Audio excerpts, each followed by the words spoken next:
Welcome to Generational Enrichment. Here's a hard truth that most people avoid.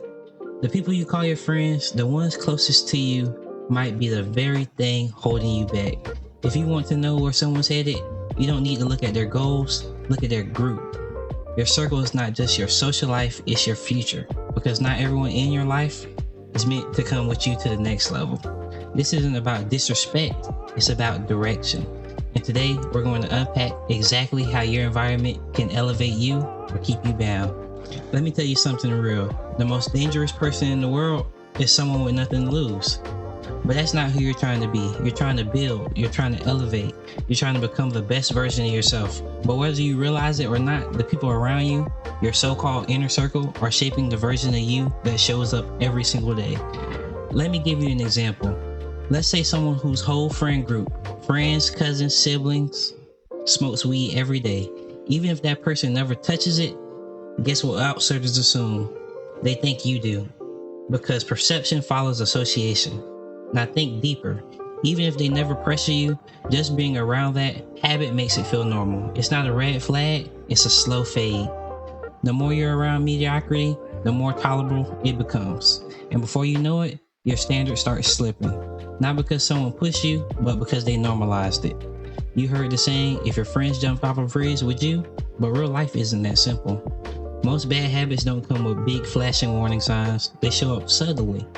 They creep in through culture, routines, language, and comfort zones. And what was once unacceptable slowly becomes just how we do things. And that's how people fall behind. Let me be transparent. I've had people in my life that I loved, but I had to love them from a distance. Not because I was better, but because I was going somewhere they weren't trying to go. I used to spend time trying to convince people to change. I watered myself down just to keep them close. But every time I did that, I lost a bit of who I was becoming. And it hit me one day. I was shrinking my potential to protect others' comfort. And that's not what leaders do. If you ever felt like you're outgrowing your environment and like the conversations around you don't challenge you, like you're dreaming bigger than anyone else around you, that's not arrogance, that's clarity. And the moment you get clarity, you owe it to yourself to act on it.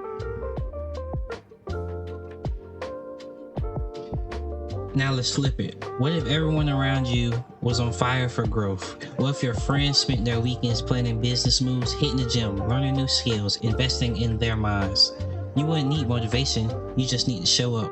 Because their example will elevate you by default. That's the power of positive pressure. See, peer pressure isn't just about the bad habits, it works both ways. Being surrounded by people who are winning makes it feel normal to win. Just like average can spread, excellence can too. So imagine what your life could look like 6 months. Imagine what could shift if your environment pulled greatness out of you instead of pulling you back into comfort. You are not weak for needing better people around you. You are wise for recognizing it earlier. Let's get honest. Are the people around you really helping you grow, or are they just helping you stay comfortable? Let me guess, you've tried to elevate, but every time you started making moves, someone calls you too serious, too different, or not fun anymore. Here's the truth. They liked you better when you were stuck. Because your growth exposes their excuses. And you distancing yourself isn't betrayal, it's alignment. Drop a comment below. Have you ever had to distance yourself from someone because they were holding you back? What happened when you finally did it? Your circle is either your fuel or your fire hazard. You can't fly with anchors attached, and the life you want, it demands an environment that supports it. If this message hit home, do something about it. Audit your circle. Have the hard conversation. Be willing to walk alone if that's what it takes. And if you're serious about leveling up, like this video, subscribe to the channel, and share this with someone who might be surrounded by dead weight and doesn't even know it. This is Generational Enrichment. We're not here to play small. Begin what most won't. Talk like it's done. Walk like you did it yesterday.